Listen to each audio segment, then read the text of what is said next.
नमस्कार, मैं हूं आपके साथ आस्था कौशिक। लखनऊ में समाजवादी पार्टी के प्रदर्शन के दौरान पुलिस ने धरना देने निकले एसपी विधायकों को हिरासत में ले लिया है।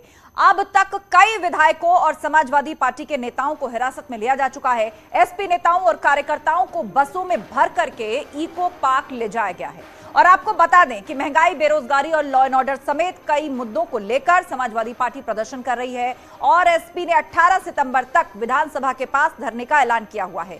लेकिन इससे पहले ही पुलिस ने कई एसपी नेताओं को हिरासत में लिया है। पुलिस का कहना है कि धरना प्रदर्शन के लिए इको गार्डन की जगह को बताया गया है, जहां कोई भी धरना प्रदर्शन कर सकता है, लेकिन सड़कों पर उतरने से कानून व्यवस्था के लिए समस्याएं खड़ी हो जाती हैं।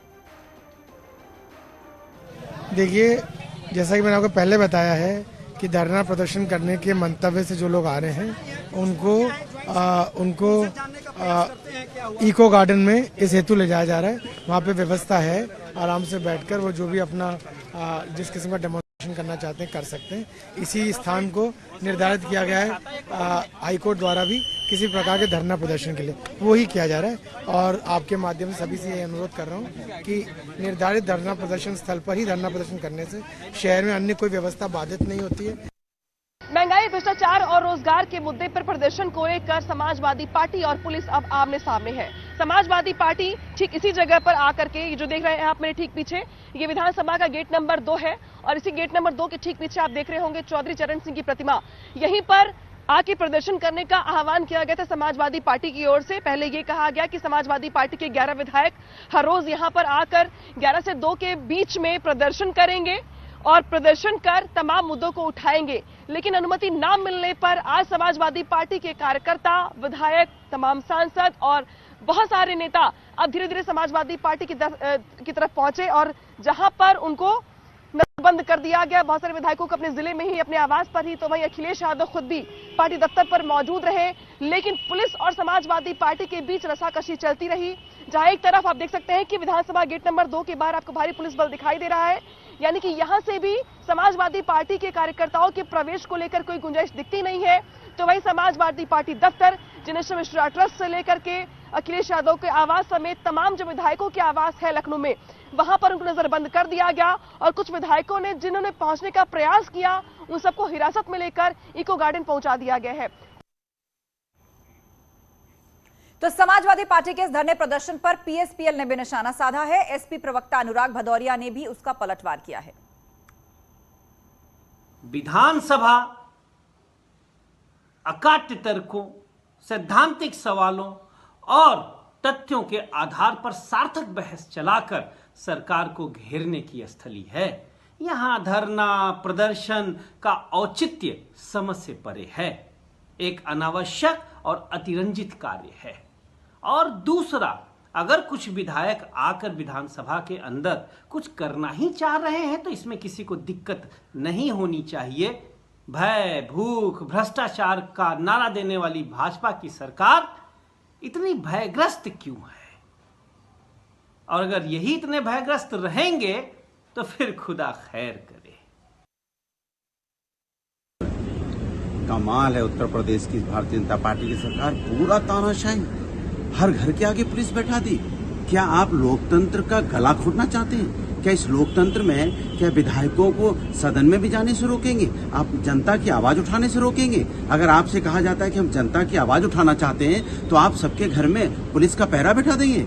अनुराग भदौरिया घर से निकल नहीं सकता, उसके घर के बाहर पुलिस का पहरा बैठा देंगे? कमाल की बात है। मुझे लगता है भारतीय जनता पार्टी सत्ता के नशे में वो लोकतंत्र का गला घोटना चाहती है और जनता की आवाज को बंद कर देना चाहती है। बीजेपी प्रदेश अध्यक्ष भूपेंद्र चौधरी ने समाजवादी पार्टी और पार्टी के अध्यक्ष अखिलेश यादव पर निशाना साधा। न्यूज 18 संवाददाता अनामिका सिंह ने खास बातचीत की। करने के लिए मौजूद है बीजेपी प्रदेश अध्यक्ष भूपेंद्र चौधरी जी। समाजवादी पार्टी का ये कहना है कि सरकार रोजगार के मुद्दे पर बात नहीं करना चाहती, महंगाई के मुद्दे पर बात नहीं करना चाहती, इसलिए उनकी ओर से प्रदर्शन का आह्वान किया गया है। सभी कार्यकर्ता धीरे धीरे सपा दफ्तर पर पहुंच रहे हैं, लेकिन पुलिस का भारी अलर्ट है। लोकतंत्र में सबको अपनी बात कहने का अधिकार है और विधानसभा का और विधान परिषद का सत्र शुरू होने वाला है। उन्हें विधान परिषद में, विधानसभा में जो भी उनके विषय हैं उनको प्रभावशाली तरीके से रखने का जनता ने जो काम दिया है विपक्ष के प्रमुख विपक्षी दल के नाते उन्हें करना चाहिए। लेकिन समाजवादी पार्टी अराजकता में विश्वास रखती है। उनका इतिहास आप उठा के देख लो, उन्होंने हमेशा यही काम करे हैं, सरकार में रहे हों वो या विपक्ष में रहे हों। अराजकता, गुंडागर्दी, बेईमानी, भ्रष्टाचार उनके एजेंडे के प्रमुख विषय हैं।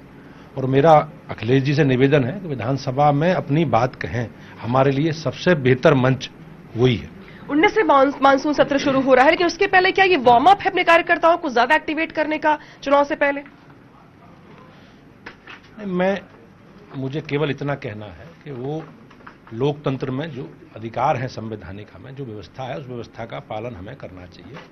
विधानसभा, विधान परिषद का सत्र है, उन्हें अपनी वहां जो भी विषय हैं, जनता से जुड़े विषय या सरकार की किन्हीं विषयों पर आलोचना करनी है, सरकार से किसी विषय पर जवाब मांगना है, तो हम सब लोग, हमारी सरकार, माननीय मुख्यमंत्री जी के नेतृत्व में, हम सारे विषयों के लिए जो भी प्रश्न हैं इस प्रदेश की जनता का, जो समाजवादी पार्टी के द्वारा उठाए जाएंगे या जो भी हमारे विपक्षी दल हैं उनके उठाए जाएंगे, उनका सबका जवाब देंगे और सबके समाधान के लिए सरकार प्रयास कर रही है। सरकार बिजली, पानी, सड़क, शिक्षा, स्वास्थ्य, सुरक्षा, सारे विषयों पर हम लोगों ने अच्छा काम किया है। लेकिन ये उसमें जाना ही नहीं चाहते। इनके दिमाग में तो अराजकता है। अराजकता के आधार पर ये हो हल्ला करके देश के प्रदेश का ध्यान अपने तरफ खींचना चाहते हैं और जनता सारे विषयों पर समझ चुकी है। अखिलेश जी कहाँ हैं, उनके जो गठबंधन के पार्टनर हैं वो लोग कहाँ हैं आज? वो अपना परिवार संभाल नहीं पा रहे, अपना कुनबा संभाल नहीं पा रहे, अपने गठबंधन पार्टनरों को संभाल नहीं पा रहे, अपनी पार्टी को संभाल नहीं पा रहे। अब वो लेकिन ऑफर तो कर रहे हैं ना केशव मौर्य जी को, उस विषयों से ध्यान भटकाने के लिए सभी अराजकता कर रहे हैं। सर, सपा विधायकों को डिटेन किया, हिरासत में लिया गया, उनको ले जाया जा रहा है इको गार्डन में। सपा विधायकों का कहना है कि सरकार तानाशाही रवैया अपना रही है प्रदर्शन करने पर। नहीं, ऐसा नहीं है, कोई तानाशाही। ये एक व्यवस्था है, धारा 144 लगी होगी, तो उसके उल्लंघन करने पर जो व्यवस्था है कानूनी, उसका पालन सरकार कर रही है। और कानून का राज है और कानून को अपने हाथ में लेने का अधिकार किसी को नहीं देता।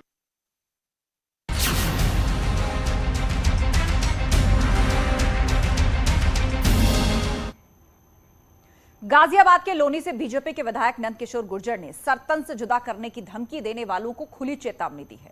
नंद किशोर गुर्जर ने कहा कि गाजियाबाद में ऐसा करने की किसी की हिम्मत नहीं है। यूपी में अभी योगी सरकार है। दरअसल गाजियाबाद में डॉक्टर को सरतन से जुदा करने की धमकी मिली है। फोन करने वाले ने कहा है कि हिंदू संगठनों का समर्थन करना छोड़ दो, वरना कन्हैया लाल की तरह हाल किया जाएगा। लोहिया नगर इलाके में निजी क्लिनिक चलाने वाले डॉक्टर अरविंद वत्स के पास अमेरिका के एक नंबर से कॉल आया और पुलिस ने केस दर्ज करके इस पर कार्रवाई शुरू कर दी है।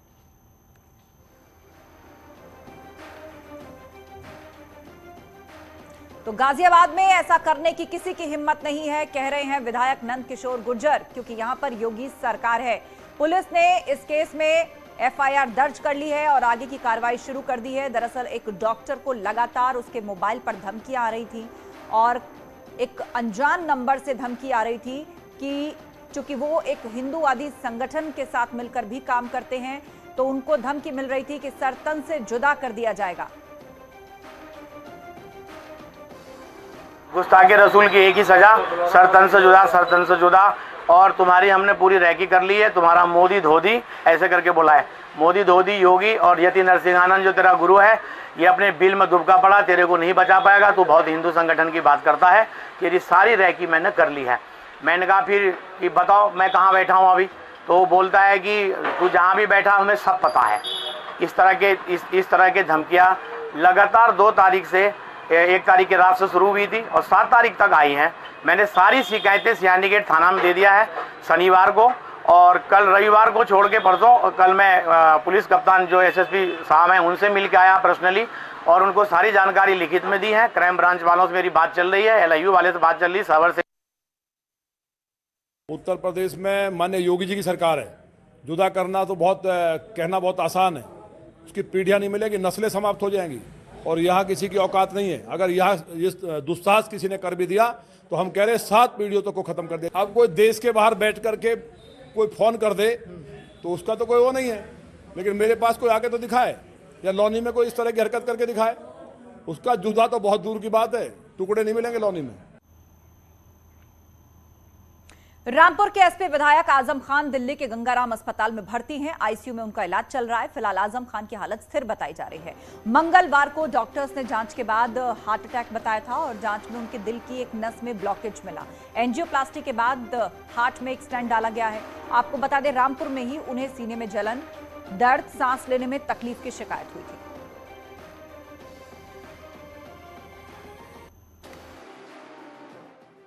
समाजवादी पार्टी के वरिष्ठ नेता आजम खान को सोमवार को दिल्ली के गंगाराम अस्पताल में भर्ती कराया गया। उनको रामपुर से ही सीने में जलन और सीने में दर्द की शिकायत हो रही थी, जिसके चलते रविवार देर रात वो दिल्ली पहुंचे और उसके बाद जब सोमवार को उनको गंगाराम अस्पताल लाया गया तो तमाम उनकी जांचें हुई। जांच के बाद पता लगा कि उनको माइनर हार्ट अटैक आया है। मंगलवार को तमाम जो उनकी जांचें पूरी करके एंजियोप्लास्टी की गई और उनके हार्ट में एक स्टंट डाल दिया गया है।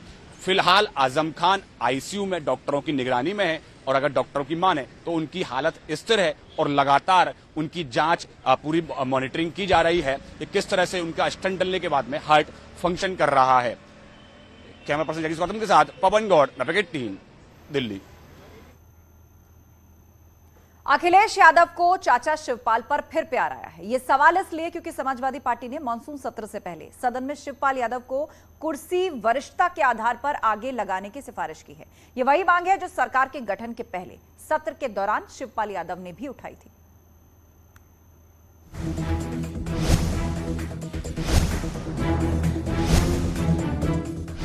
क्या 2024 से पहले शिवपाल यादव और अखिलेश यादव करीब आएंगे? क्या दोनों के बीच रिश्तों में जमी बर्फ सर्दियों से पहले पिघलने लगी है? सदन में सीटिंग अरेंजमेंट में शिवपाल यादव की कुर्सी आगे लगाने को लेकर समाजवादी पार्टी की सिफारिश के मायने क्या हैं? आजम खान से शिवपाल यादव की मुलाकात, समाजवादी पार्टी की सिफारिश, क्या फिर अखिलेश यादव को चाचा पर प्यार आया है?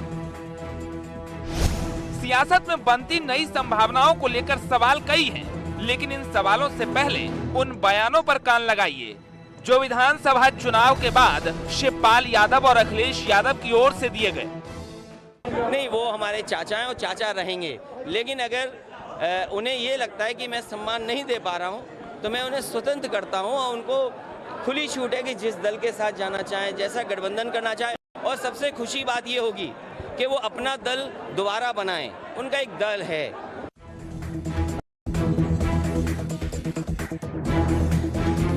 आप मुझे समाजवादी पार्टी में तो जाना नहीं, चलिए आप मुझे समाजवादी पार्टी में कोई समझौता नहीं करना है। बहुत दुखदायक है। अब सवाल है, क्या मुमकिन है कि जिस तरह से 2017 विधानसभा चुनाव के बाद शिवपाल यादव समाजवादी पार्टी से अलग हुए और 2022 चुनाव से ठीक पहले करीब आए, क्या वैसा फिर से मुमकिन है? और क्या 2022 विधानसभा चुनाव से पहले शिवपाल यादव के करीब आने पर अखिलेश यादव ने चाचा को खुद से बड़ा दिखाने के लिए जो तस्वीर प्रोजेक्ट की थी, क्या सदन में सीटिंग के बहाने वही तस्वीर प्रोजेक्ट करने की कोशिश है?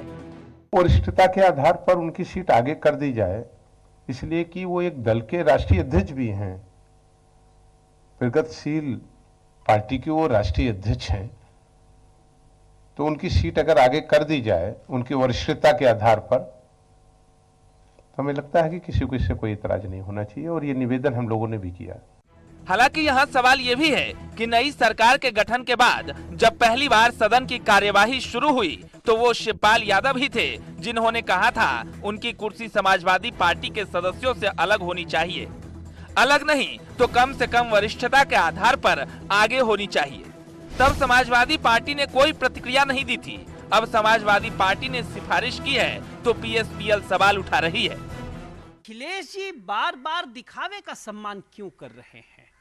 जब उनके पास अवसर था शिवपाल सिंह जी से आशीर्वाद लेने का, उनकी शक्ति का लाभ उठाने का, तो वे मगरूर रहे। अब ये पत्र लिखना मुझे लगता है कि हास्यास्पद है। हालांकि यहाँ ये भी ध्यान रखना होगा कि शिवपाल यादव ये भी कह चुके हैं कि उनका लक्ष्य 2024 में सत्ता को साधना है, पर किस छोर से, इस पर शिवपाल यादव की चुप्पी है। 2024 में मुझे सरकार में रहना है। अब कैसे रहेंगे वो तो समय बताएगा। दिलचस्प बात यह है कि बीते शनिवार को शिवपाल यादव ने कहा था कि समाजवादी पार्टी के साथ नहीं जाएंगे और 4 दिन बाद समाजवादी पार्टी ने विधानसभा में शिवपाल यादव की सीट को लेकर सिफारिश भेज दी। और दिलचस्प ये भी है कि समाजवादी पार्टी की सिफारिश से ठीक पहले शिवपाल यादव की आजम से मुलाकात हुई थी। Bureau report, news 18।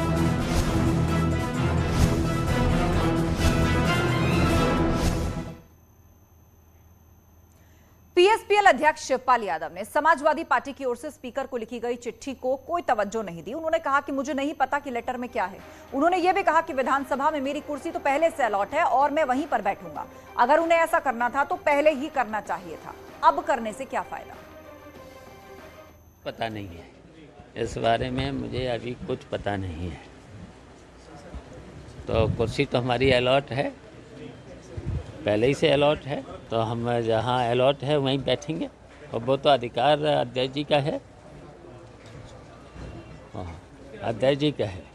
अगर करना होता तो पहले शुरुआत में ही करना चाहिए था। अब क्या, अब तो अलॉट है। ब्रेक के बाद बढ़ते हैं आगे। बाहुबली पूर्व सांसद अतीक अहमद की लखनऊ और प्रयागराज की 3 संपत्तियां कुर्क होंगी। डीएम ने पुलिस को इसकी इजाजत दे दी है और डीएम की अनुमति मिलने के बाद प्रयागराज से पुलिस टीम लखनऊ के लिए रवाना हो चुकी है। लखनऊ में सीतापुर रोड पर शेरवानी नगर फजुल्लागंज में 800 मीटर में बना आलीशान इमारत भी आज कुर्क होगी। लखनऊ में पुलिस और मजिस्ट्रेट की मदद से आज कुर्की की कार्रवाई की जाएगी। अतीक की पत्नी शाइस्ता परवीन के नाम पर यह मकान है और उसकी कीमत करीब 8 करोड़ बताई जा रही है। इसके अलावा आज प्रयागराज में भी कसारी मसारी में 8 करोड़ की 2 जमीनों की कुर्की होगी।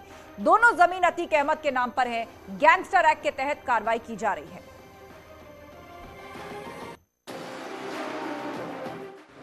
धारा 14 एक गैंगस्टर एक्ट के तहत माफिया अतीक अहमद की कुल 3 प्रॉपर्टीज़ आज कुर्क हो रही हैं, जिसमें एक प्रॉपर्टी जिसमें लगभग 800 वर्ग मीटर में बना हुआ मकान है जो थाना मड़ियाहूं जनपद लखनऊ में स्थित है, और दूसरी प्रॉपर्टी जो थाना धूमनगंज क्षेत्र में गांव कसारी मसारी में 2 प्रॉपर्टियां हैं वहां पर, और उन दोनों को मिला के जो रकबा है वो लगभग 1 बीघे का है।